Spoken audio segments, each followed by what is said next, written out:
Hello, I was muted. And thank you. Welcome to Greenfest Philly, Clean Air Council's first ever virtual Greenfest Philly presented by Toyota Hybrids. I'm Bobby Safransky, the events director here at the council, and I'm very excited to be here hosting the first ever Facebook Live. If you're not familiar with Greenfest, it's the area's largest environmental festival celebrating all things sustainable for the past 15 years. This year, the event will be entirely virtual with live interactive programming scheduled between yesterday, the 12th, and next Sunday, September 27th. You can also see the full schedule of events at cleanair.org/greenfest, and be sure to RSVP at the Facebook event to get notifications for all the updates and new things that we're adding every single day. I'm here virtually with Richard Johnson from Physicians for Social Responsibility, giving us a quick glimpse at Nearly Carbon Neutral Conference, which starts tomorrow, actually. You can ask any questions directly in the chat, which I'll be doing my best to keep up with. Richard, thanks so much for being with us here today. Thank you, Bobby. This is really nice to be with you. And I'm a longtime fan of Greenfest, and I'm so happy you guys are doing this still virtually this year. You know, we're in a similar situation because coincidentally, Physicians for Social Responsibility and North Quaker Action Team were also sort of forced to pivot and go online for a virtual event. The one you mentioned that happens starting tomorrow. Ours is a conference on clean energy and health. It's the second year in a row that we've hosted this conference together. And so the way we went about that is when we learned it was going to be necessary to go online, we found a format that came out of the University of California, Santa Barbara, called a Nearly Carbon Neutral Conference. And really just became enamored with it.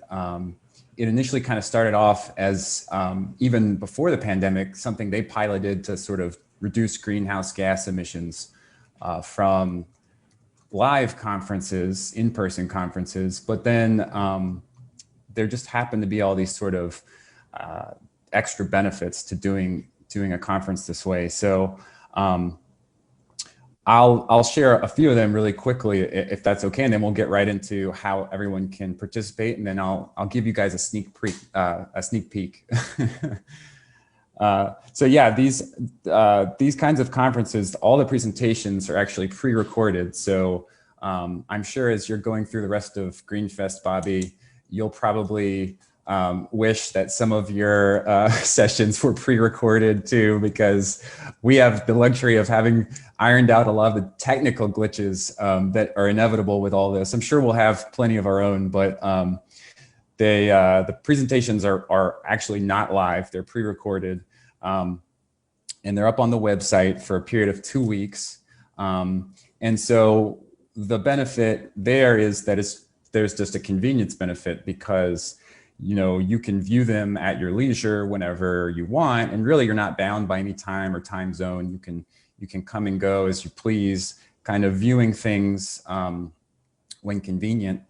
The other thing is that the benefits of the conference being in this format is sort of around accessibility. I know a lot of things. I mean, I'm amazed. Some things can be closed captioned live these days incredibly accurately. But we made a concerted effort to make sure that people who are deaf or hard of hearing would all have a closed captioning option for the conference presentations. So that's really exciting too. And then the other thing is that the question and answer session for the conference is actually 2 weeks long. It is all online, so you're viewing presentations and you're commenting on them, but then speakers have agreed to be available to respond to questions throughout the 2 weeks of the conference. So you can kind of view something, reflect on it, get your thoughts together, and then pose a question, and then the presenter will be available to respond to questions. So for all those benefits, we really thought it was a great format, and we're kind of excited to experiment it with it for the first time starting tomorrow. So maybe we should go on over and kind of check out what people can see for the conference. All right, so I'm gonna just start by just saying that the conference at this point until tomorrow can be found through the Physicians for Social Responsibility, psrpa.org website on our events page, and you still will have to register for the event through tomorrow. Then once you're registered, starting tomorrow, you'll get access to our conference website, which looks like this. And from there, you're gonna be able to scroll through all the different presentations. There's around 12 20-minute presentations in all, 3 panels that include 3 to 4 speakers each, an opening keynote and a closing keynote. And what we're gonna do today is do a preview of the opening keynote for people to get a taste of what they're in for. I'd like to start, however, if there's no questions at this point or things that you need me to clarify, Bobby, by watching the welcome message for the conference. It's just a 2-minute welcome message that's going to do a lot better job than I can in introducing people to the 2 organizations hosting and welcoming people to the event. So if that's all right, I'll throw that up right now. Yeah, go for it. My name is Dr. Walter Tsu. I'm serving as the Executive Director of Physicians for Social Responsibility here in Pennsylvania. And on behalf of PSRPA and our partner Equate, we are so glad you can join us for this virtual symposium on clean energy and health. Physicians for Social Responsibility is a nonprofit dedicated to issues around climate change and violence prevention. We're very concerned about how public health can be improved through advocacy on behalf of health professionals. And hi there, my name is Ryan Leitner. I'm the campaign organizer with Quaker Action Team. Equate is a nonviolent direct action group. We're currently working on a campaign to push PECO, the utility, to move to solar in such a way that it creates jobs for those who need it most. And we are so glad to be partnering with PSR on this symposium today. Our goal for this symposium is to look at the intersection between clean energy and our health, with the idea that if we move toward a clean energy economy, it will also have tremendous benefits for health of not only our planet, but for ourselves. We're so honored to have a stellar lineup of speakers from around the country and those who can speak directly to this particular situation in the Philadelphia region. We hope that you'll learn something new, whether that's about the future of green jobs and in green energy in the region, how we can push for a transition to a green economy that works for all, or what's at stake in terms of health and if we don't move more swiftly toward a sustainable future. So let us know what you think. Watch our speakers, but be sure to participate in the question and answer segments over the next 2 weeks so that you have a chance to interact with our speakers and other participants. And in particular, I want to thank our sponsor, U.S. Climate Action Network, and to all our speakers who took the time to help put together this symposium. Enjoy. We're so glad you decided to join us. All right, like I said, they do it better than I could. So that gives everyone a sense of, that's, just setting the tone for the conference that starts tomorrow. And then what I'm really excited also to share with you all now, which I think a lot of people might be tuning in for, is we're gonna now watch the opening keynote. This is our speaker our keynote speaker is Dr. T. Guidotti.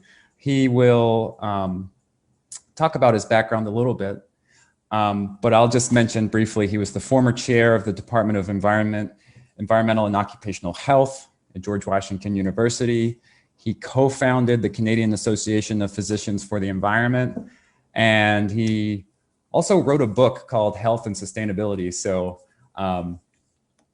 that tells you a lot. So I am going to launch into that now, and then I'm happy to answer any questions that came through the chat after it's over.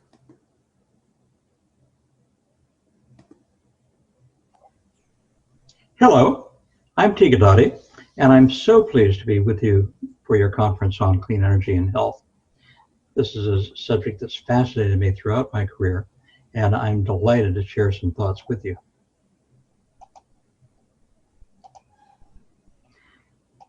Here we go.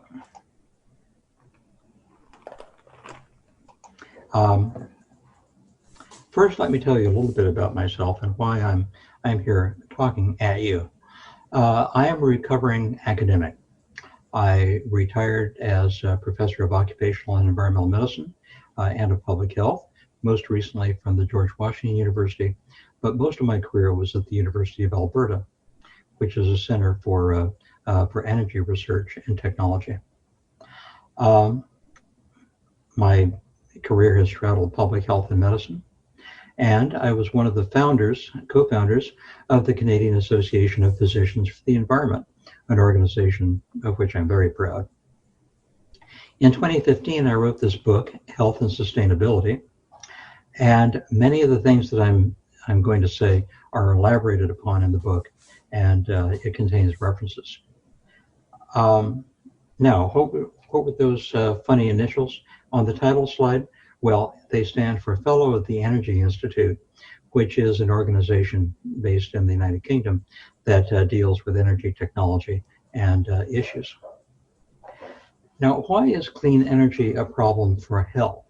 It's obviously a problem for technology and economics, but why health? Well, energy choices that we make shape the world we live in. They're important determinants of the health risks that we take.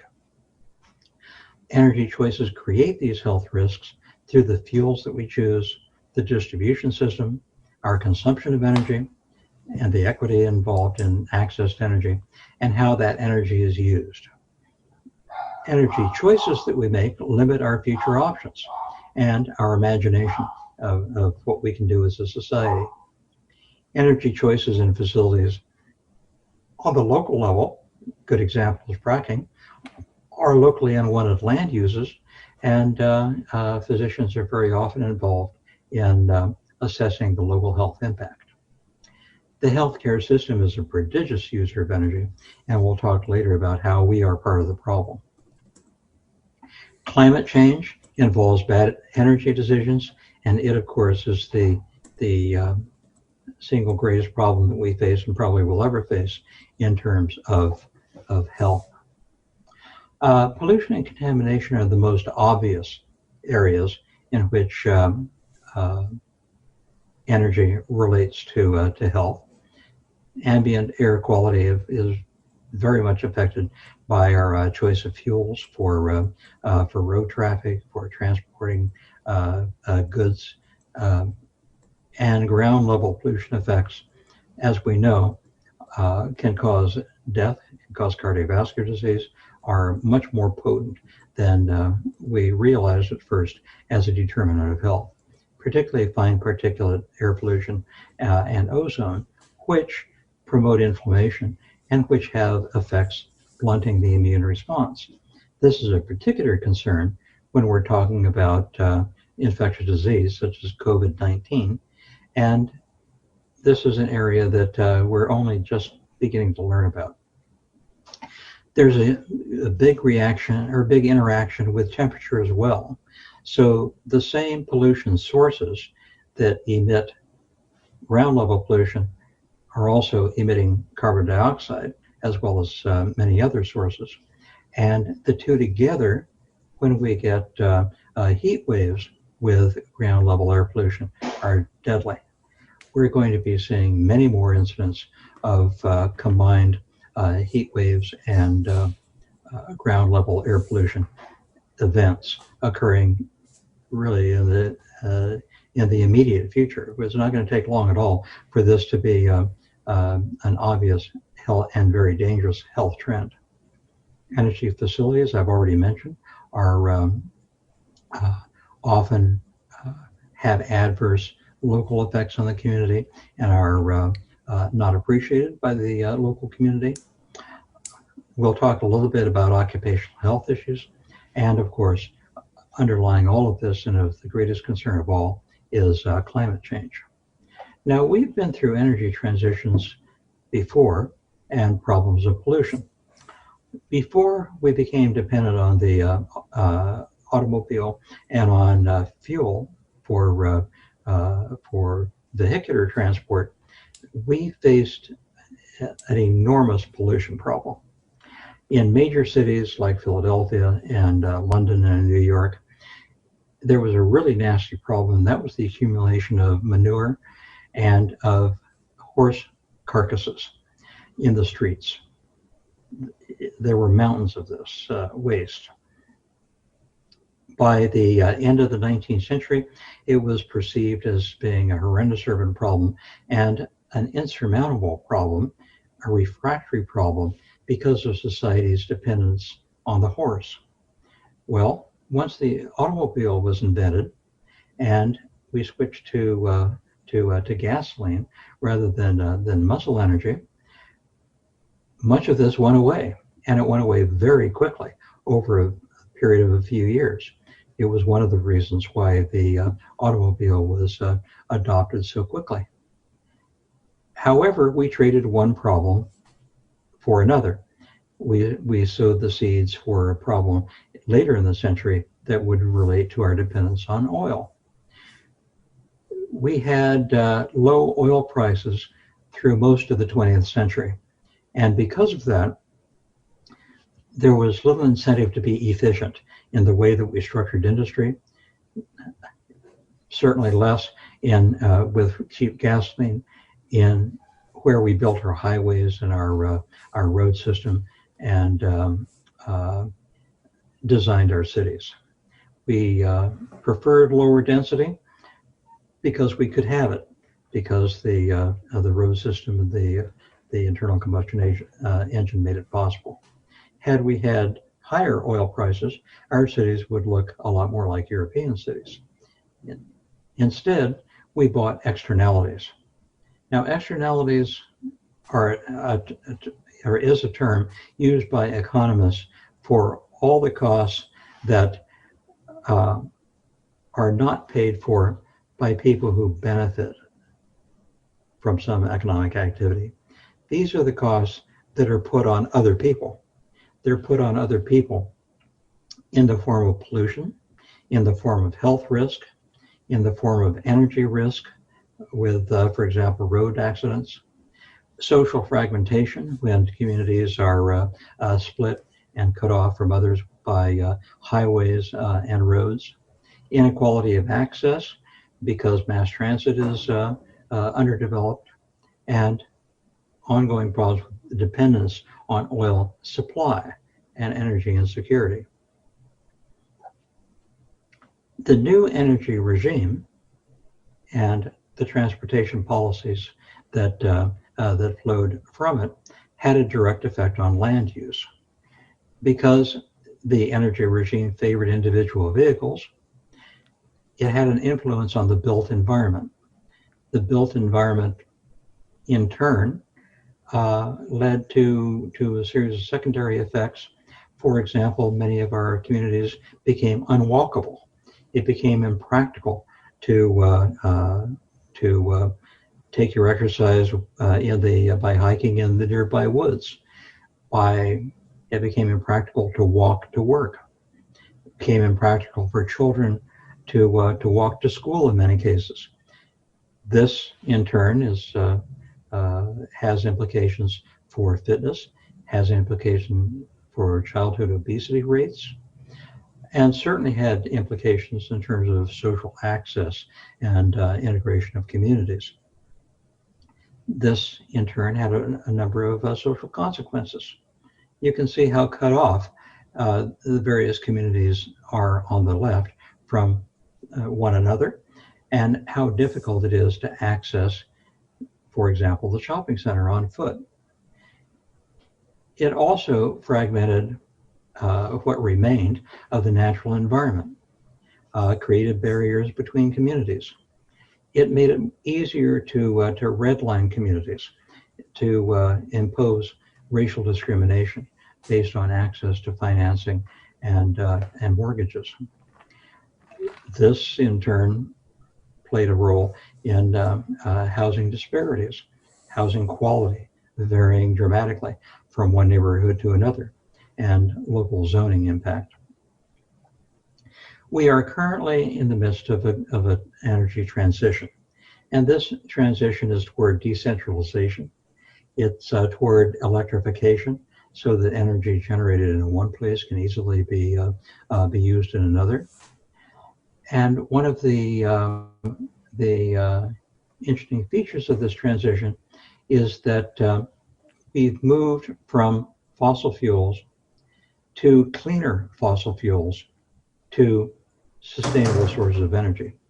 Shale gas, which is very problematical, I don't mean to minimize that, in local communities, actually served as a bridging fuel that took us from dirty coal and expensive conventional gas, took us through a period when sustainable energy sources were maturing and were becoming economically competitive.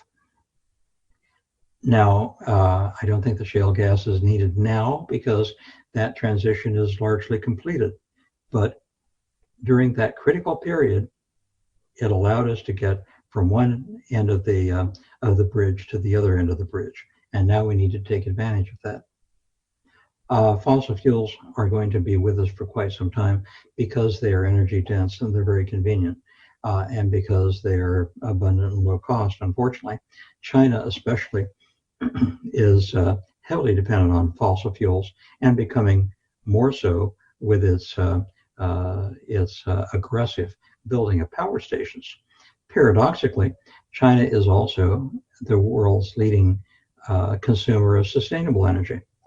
They're just the world's leading consumer of energy wherever they can find it. But unfortunately, they're locking themselves in to horrendous pollution problems that are baked into their system. And they're locking us into continued problems with the greenhouse gas emissions that are bad enough in terms of what we're doing to ourselves. Having an economy the size of China continuing this problem as opposed to effectively being part of its solution is terrible for the world. The United States is not a leader in this energy transition. Europe is the leader in this, and we need to examine our policies and up our game when it comes to the energy transition. We had all expected, I think, that climate change was going to be a major driver that would push people and push the economy toward cleaner energy. But climate change has not provoked or sustained the change that we thought it would.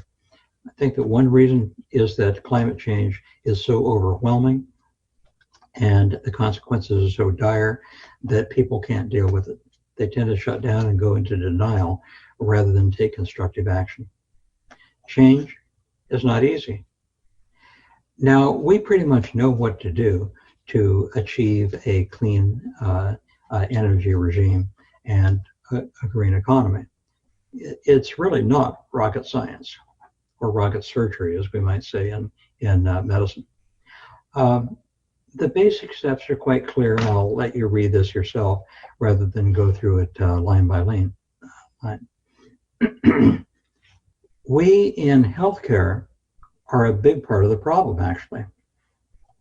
Healthcare consumes a lot of energy and a disproportionate share compared to other sectors in our society. Our hospitals, our clinics, the provision of healthcare to our patients all add up to a substantial consumption of energy and greenhouse gas emissions. We need to back healthy hospitals and other movements and healthcare without harm in order to do the best we can within our sector, because we really are a bad actor when it comes to energy. Occupational health is one really bright spot. Many fossil fuels, particularly coal, have a lot of intrinsic hazards, and occupational health is an ongoing issue in these technologies. By comparison, green energy technologies are not free from hazards, but the hazards are more familiar, they're relatively easily managed, and they're familiar to us. A colleague of mine and I did a study in 2012 that looked at this problem for the World Health Organization and concluded that the single most obvious and prevalent problem of transition to safe and green energy is falls from heights. In other words, wind turbines, installing solar panels on tops of houses. It was that simple. Unusual chemical exposures are largely concentrated in a few energy industries, mainly photovoltaic solar panels. We're still in square one when it comes to figuring out how we're going to deal with the recycling of these panels as they reach the end of their life cycle over the next 10 and 20 years. We don't do that very well, and we need to plan for it. Hydrogen technology doesn't seem to be winning the day, and it's basically a problem of explosion, hazard, and safety. Nuclear is so complicated, it's a whole different discussion, and we would be here for a week if we started tackling that issue. The bottom line is that we have potential for net gain in occupational health with the transition to safe energy. That's a very good thing, and the public expects it. The public thinks of sustainability as including enhancing health. They expect higher standards from sustainable energy technologies. One example of how they reacted and the disappointment that can be produced was experienced by Tesla about a year ago. Tesla, if you recall, had a problem with workplace injuries. It was highly publicized at the time and very embarrassing to the company. Well, those risks didn't arise from the novel technology, innovative though it may have been. It was because Tesla was a new entrant into this particular economic sector. It didn't have the same experience developing a safety culture and changing things on the shop floor. So the newbies, the new employers that come into this sector are going to have to learn and be good corporate citizens. On the plus side, the green economy and clean energy include opportunities for creating many more jobs. When you have centralized energy generation, and when you have large-scale power plants and so forth, these are capital intensive, but they're not labor intensive. So once they're built, they run with really a very small group of employees. Generally speaking, green technologies involve more hands-on people employment. So job creation is a major benefit. Now, we all remember this wonderful cartoon from over a decade ago. And it reminds us when we revisit it sort of with fresh eyes that we can emphasize how bad things are and how much worse they're going to get, or we can emphasize the opportunities, how we can reshape the world in the way we want and have a positive benefit and a world we want to live in. Well, we've actually been there before in health promotion. Those of you who are interested in and have followed preventive medicine and public health will recall that maybe 40 years ago or 30 years ago, we seemed to be hitting a wall in terms of people changing their behavior. People knew about the health risks of cigarette smoking, but they weren't quitting, at least in large numbers. Fitness was not a priority, and all of the measures that traditionally were used in health promotion or health education rather didn't seem to be working, because provision of information and educating people about health just didn't seem to be motivating a change. Well, the fields of preventive medicine and public health adopted a new movement. This movement, which was very heavily backed by the World Health Organization, was called health promotion, and it included many different elements. Two of the elements I want to emphasize are healthy public policy, which is that we should be making decisions on the economy, technology, and society with respect to health, just as much as we make decisions based on the economy and politics. As well, there was a change in the way we looked at motivating health behavior. And the pivot was to address the determinants of health on both the personal basis of how we want to change our own lifestyle to achieve greater health, and the collective basis, how we as a society want to change the structure of our cities, want to change the way we do things to promote healthy behaviors, make healthy choices less expensive than the obvious choice in our consumer behavior, and so forth. And in order to do that, we enlisted behavioral scientists and psychologists and other people who were primarily concerned with motivating human behavior.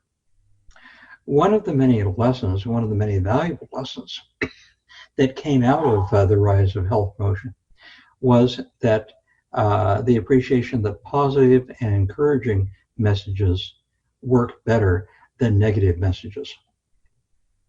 We tell people how bad things are, they tend to shut down. Well, I think that this same lesson can be turned on its head. We can invert the problem and start talking about all the wonderful things that can happen if only we would commit to making these changes. We can take the lessons of health promotion and apply it to clean energy and environmental sustainability. In health, we weren't making much progress when we talked about the negatives, when we talked about the risk of death, the risk of disease, the risk of to children. What the public heard was to live in fear. Health promotion turned it on its head.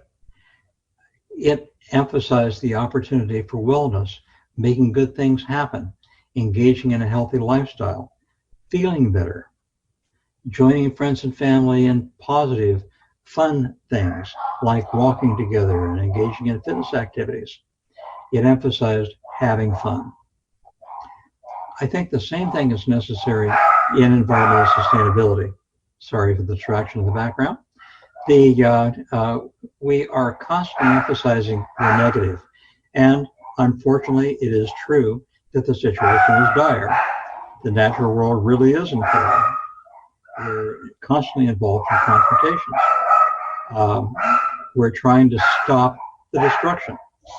But in order to achieve success, we need to change the message to one that's positive, one that provides an opportunity for a better world, to enhance the world that we live in.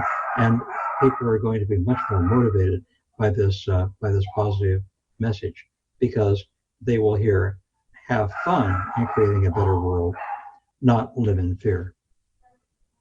So in closing, I would say that we can look at this beautiful world as being sick, maybe even dying, and we can be very depressed. And people get a very depressing message out of this. Or we can talk about the beauty of the world, and we can talk about how much better things can be and emphasize the positive. Because although the bad things and the dire prospects are very real, people shut down. people get depressed, people go into denial, and they won't respond.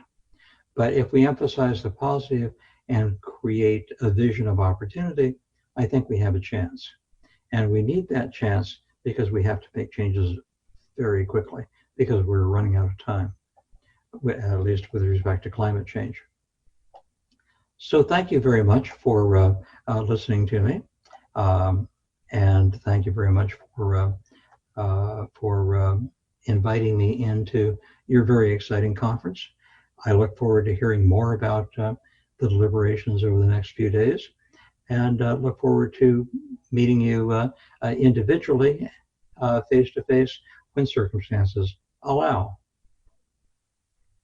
Thank you so much, and stay energized for promoting good health.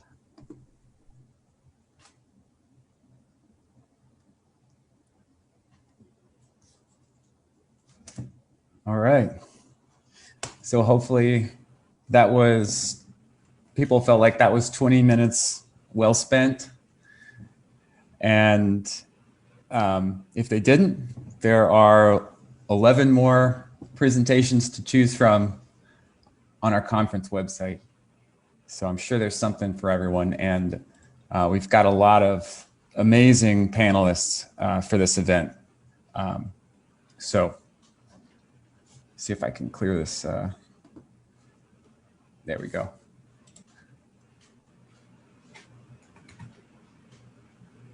Thanks, Richard. That was great. That was such an interesting video. Yeah, I'm excited to see what else you guys have there. Yeah. So again, people can go and see a full lineup and register for the event by going to the psrpa.org events page. I'll throw this website up in the chat, and maybe you can post it to the Facebook comments, Bobby. Yeah. Perfect. And we also have that link in on our website, and yeah, it will very shortly be in the chat. Fantastic. Fantastic. So also, I know that people, after viewing the presentations, may have a question about the content. And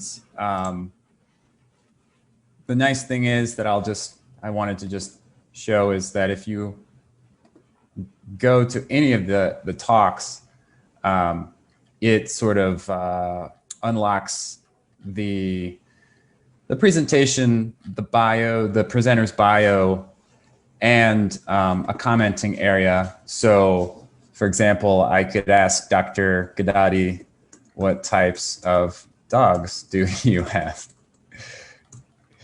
And he will, within the next 24 hours, check the comments and respond throughout the duration of the conference. So that's kind of cool. Yeah, that leads to some really good interaction, especially with a topic that goes into so much detail, but also is so broad. It lets people kind of dig into the things that they either don't understand or want to hear just a little bit more of. Absolutely. So, yeah. So the conference, again, it's live from tomorrow, Monday, September 14th through September 28th. That's when people can get in on the interactive Q&A with the speakers. The presentations, however, are available to view. You don't have to comment to view everything, and then they will stay up online after the conference so that people can view them even after the 28th. But people need to register and attend and comment if they want to take advantage of that Q&A period before September 28th. That's great, and it's amazing how the timing overlaps the Greenfest so well too. I know. It's awesome. Yeah. Yeah, there's lots of good things to learn in the next 2 weeks, and we do hope that everyone takes advantage of that. Besides the Nearly Carbon Neutral conference that's happening Again, you can see the full list of presentations for Greenfest Philly presented by Toyota Hybrids on cleanair.org/greenfest. And of course, we have our Facebook event page that has, again, everything listed, links to RSVP to any of the webinars, or notifications for these Facebook Live events. Things are added and changed often, hopefully not changed, but more things are being added every day. So thanks again. Richard, do you want to say one more thank you or any closing thoughts? No, just again, thank you, Bobby, Clean Air Council, Earthquaker Action Team. We're just excited to be a part of this event, and agreed. People have a lot they can learn over the next few days, and they should learn all of it, whether it's through the Nearly Carbon Neutral Conference or Greenfest. Great. Well, thanks again, Richard. And thanks everyone that sat through and watched this, and everyone that's going to watch it after it's posted. And I hope to see all of you a few more times during this festival. Thanks again, and have a good rest of your day. Awesome. Thanks, everyone.